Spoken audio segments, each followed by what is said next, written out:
Hi everybody. Hello, I'm Ryan. I'm Bethany. And we are Ryan and Bethany Board Game Reviews. And today we'll be talking to you about Furtherance, and this is put out by Flannel Games. Don't forget to hit that subscribe button so you can see our videos as they come out. So in this game, everyone is wearing flannel jackets, right? Mm-hmm. Yep, 100%. And what you're doing is you're just wearing flannel the whole game. No. Is flannel a pattern or is flannel a material? A flannel is a material. Plaid is a pattern. That makes sense. And did you do that on purpose? Was that mug? No. Well, good timing. Yeah, all right, so this game is not about flannel or plaid. This is about Furtherance. This is a card game where you have this board, or you're moving the cards around as your units. You are building these buildings, accumulating these items. It's, you have one action at a time. You're trying to build all this up, trying to attack everybody else's castle, trying to get victory points from the buildings. Let me show you what it looks like. All right, here's kind of our market setup for Furtherance. So up here, we've got our items. There's a deck, plus you have 3 face-up. Over here, we've got our buildings and 3 face-up cards. We've got units down here and 3 face-up cards. We've got some upgrades, which we'll get to in a little bit, and then just a whole mess of tokens. We also all start the game with one worker. A worker is what we're going to use to do all of our actions. So we're going to basically turn it sideways to activate one of the actions. We also have a whole bunch of these leaders, and these leaders basically are going to give some special abilities throughout the game. What we're going to do is we're going to shuffle all of them up. We're going to deal out as many as there are players plus 1. And then starting in a reverse turn order, we're all going to choose a leader until everyone has one. So they do different things like this one gives you a couple extra turns throughout the game. This one says, you can basically buy cards blindly instead of having to buy them from the face-up pile, but you might be able to get them at cheaper than they normally would come. You're going to get one action per worker that you have per turn. So at the beginning of the game, and for most of the game, you're only going to have one worker. But yeah, you can just turn them sideways to do one of the actions. You can collect more gold. You can go to the market and you can buy up to 2 items if you can afford them. You can build a building. So how you build a building is, I guess I should go over the costs too, but we've got 5 gold there in the corner. This is the strength of the building. And these right here, these little hammers, that takes how long it takes to build it. So let's say we built that card, we'll put it down there in front of us. We take 2 of these little hammer tokens, put it on that card. That basically represents how long it takes to build that building. And then on subsequent turns, we can do what's called develop, which is take a hammer off. And then once all the hammers are removed, then that building is now built and you get its benefits. There's all kinds of good stuff in the buildings. This particular one says when you buy new buildings, take 1 less hammer to finish developing it. So already that's a great one to start with. So that way all future buildings are going to be a little bit cheaper and faster to build. We can replenish the rows. And this is also going to be, the buildings are going to be where you're going to get a lot of your victory points. Victory points are hard to come by in this game, but these decks are where you're going to find most of them. The buildings have some. You might find a case with some of the item deck, and a couple of units also might give you some victory points as well. You can research decks. So, for instance, you could go to the building deck. What you do is you look at the top 3 cards of that deck, put one of them into your kind of research area, one on the bottom of the deck, and one on the top of the deck. So you can kind of hunt for things that you're specifically looking for. Like, for instance, if you want victory points later on in the game, or something like you're looking for a gold mine to kind of advance your money production. You can recruit units to the board, and I'll show you that in a little bit. When they do come onto the board, they come on with one of these little markers, basically just showing that they are inactive for 1 turn after being bought, because they're so fresh, they've got to do some training, perhaps. The last action that you can do with your worker is you can upgrade it. So at the bottom there it says, pay 5 gold to choose one of the 2 upgraded workers, place 3 hammer counters on it, when finished, replace this. So basically, we get to go to this deck, look at 2 cards off the top of it, and these are also going to be workers, but they're basically ones that kind of have a specific benefit to them. So like the miner, for instance, when he mines for gold, he gets an extra gold. Or the recruiter, when he gets these units, they're going to be cheaper. So every card in the upgrade deck has things that they're a little bit better at than everybody else. And of course, they can also do the same actions as before. And now let me show you the main board. Alright, here is the board where you're going to be placing your units and they're going to do all their combating. Alright, so when you place a unit, it's going to go inside your castle walls. It's going to have, like we mentioned, one of those little tokens on it. And after 1 round, then you get to take it off.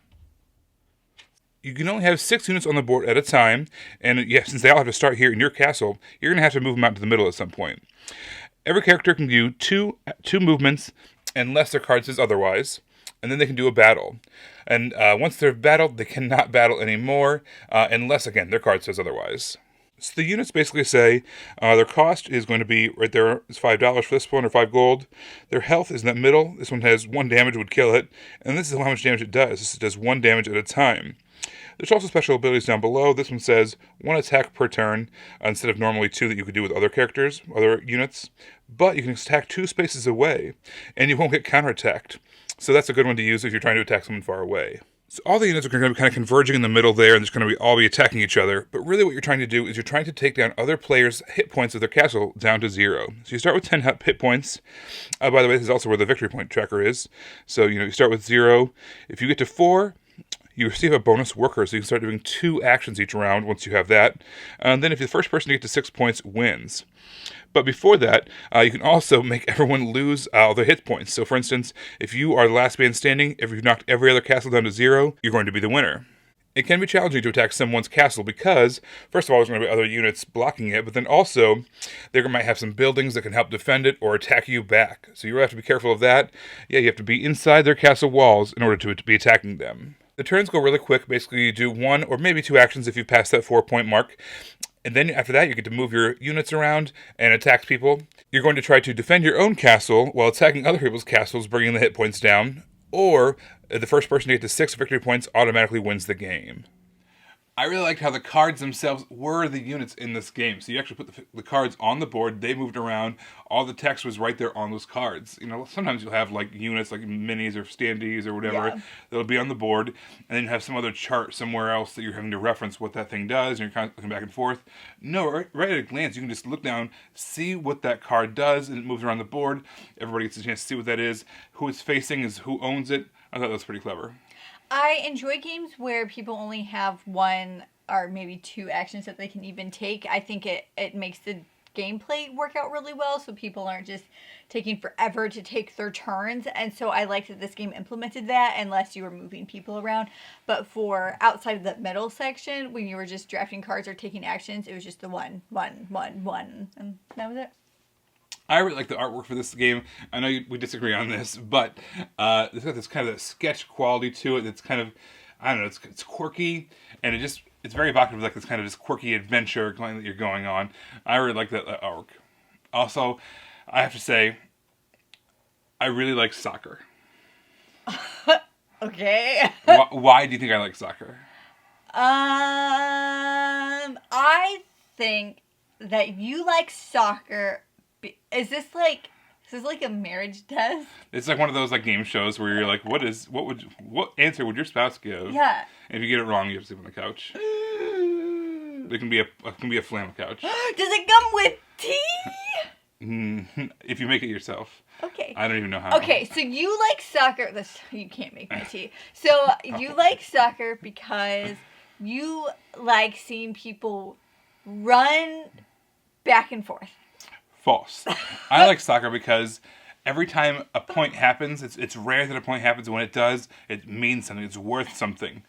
In this game, there's not that many points to be had. I mean, you win the game if you get to 6. So the points are hard to come by, but once you've gotten them, you feel like you really earned it. I feel like there's this. Oh my gosh! I finally built those 2 points. I've got 2 points. It's 1/3 of the way there, and I know it's you say 2 points in any other game, it's like that's nothing. But in this game, it's a big deal. So, this game is a good game that I did not enjoy. And I feel bad about that because the game was decent. It wasn't like there was anything wrong with the game. Just me as a player, it didn't jive with games that I enjoy playing. It just didn't work out for me. The game was good. If anything that Ryan said even appeals to you, you would probably enjoy it. I don't know. It wasn't for me. I personally liked it. I thought it was cool. I thought it was just this nice hybrid of, this thematic, attacky kind of, game where you're sending your units out there all the time and you're battling in that middle kind of battle royale thing. But also at the same time, you get this engine building going where you are churning faster and faster, trying to get more money to build more buildings, which are worth more points and give you special abilities.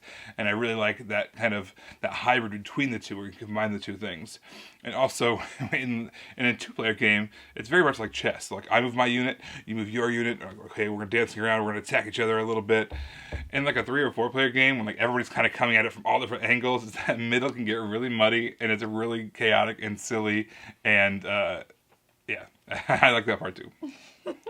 Well, thank you so much for watching. Don't forget to stay tuned to the very end for our pounds and inches update. And don't forget to check out our Facebook page. We do have a giveaway going on right now, so you can check that out to get all the details on that. Until then, you can subscribe to us here on YouTube under Ryan and Bethany Board Game Reviews. You can find us on Facebook under Ryan and Bethany Board Game Reviews. You can find us on Instagram under Ryan and Bethany. You can also find us on Twitter under Ryan and Bethany 1. Everybody, stay tuned to the end for our pounds and inches segment, and we will see you next time. Bye. Bye.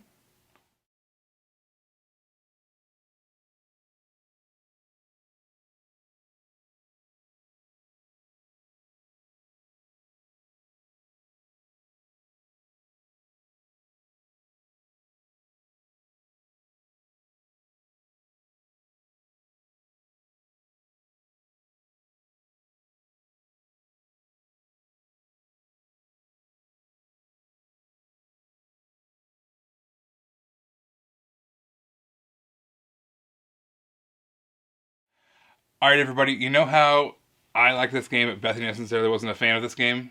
Yeah, I know how. So, right now, we are trying out a diet. We've tried it before, but Bethany really likes, and I don't so much. And it's because it's a higher protein, high fat kind of a diet, and that usually involves a lot of meat. I avoid meat. I do not like eating meat. So it's a challenge for me right now to find ways of getting the things that make this diet work while still trying to eat as little meat as possible. I can add more zoodles to everything. You know what? Another part of this, I'm starting to grow more and more fond of some of this other weird stuff. But zoodles. Do you like spaghetti squash now? I can make butternut squash soup. Baby steps. Baby steps. But it's like the season. It's like butternut squash soup. Tea? Flannel? It's very fallish, yes. But it doesn't change the fact that I need baby steps into these weird, like, obscure vegetables.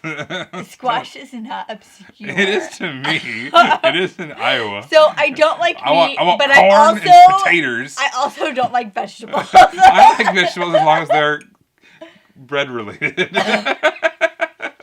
If you can make a bread out of like cornbread, that's a vegetable I can get behind. Okay.